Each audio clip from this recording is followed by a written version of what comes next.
Amherst College, and Miss Boston attended Smith. Some mixer, I guess. They fell in love somehow.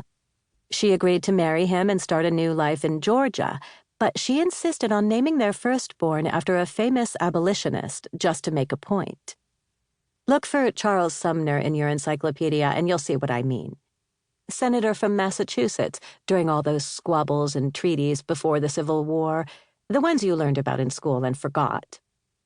Once, while he was on the Senate floor delivering a speech against slavery, some congressman took his cane and beat Charles Sumner until he almost died. I'm serious. Grievously injured, all because he stood there on the floor of the United States Senate, if you will, and called the congressman's cousin a pimp for Southern interests. Men. I tell you. Anyway, as a result of these shenanigans, Charles Sumner became the hero of Massachusetts, where the good citizens re-elected him even though he couldn't actually attend the Senate, on account of being beaten so badly, so that his empty desk could stand as a noble reminder, etc. All the world loves a martyr. As time went on, mothers named their sons after him just to make a point. But listen to this. It's sort of funny. After Charles Sumner Fox was born, his mother decided he didn't look like a Charles after all, so she called him Sumner. And he's been Sumner Fox ever since, to the world and to me.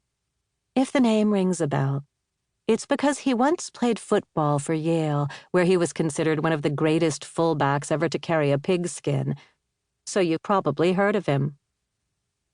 I'm buckled into a seat across from the doctor and nurses. They're wondering who I am and what I'm doing here, and why I stink like a gin distillery. They won't look me in the eye. That's all right.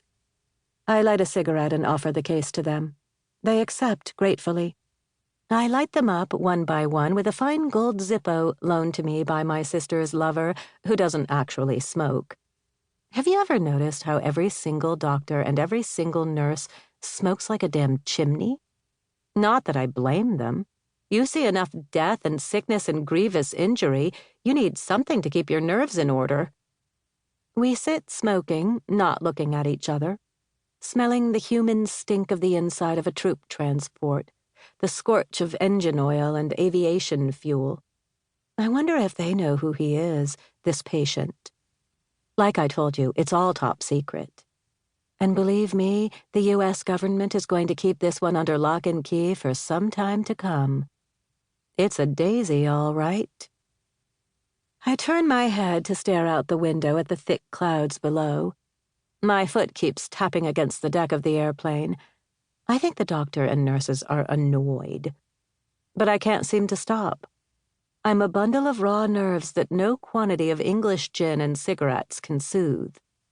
And it comes to me as I sit there strapped into my metal seat, blowing smoke from my parched mouth, that maybe this is why my sister saved my life all those ages ago when we were 8 years old. Iris saved me for this moment. And what I have done this summer, I have done to repay my debt. The debt I owe her, the debt I owe people like Sumner Fox, the debt I owe to civilization itself. To all who came before me and saved me without my knowing it. Outside the window, the great humming engine changes key. The airplane drops. I stub out my cigarette and close my eyes.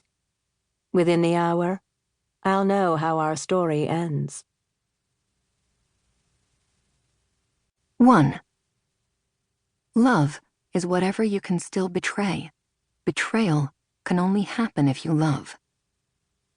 John le Carré. Lyudmila.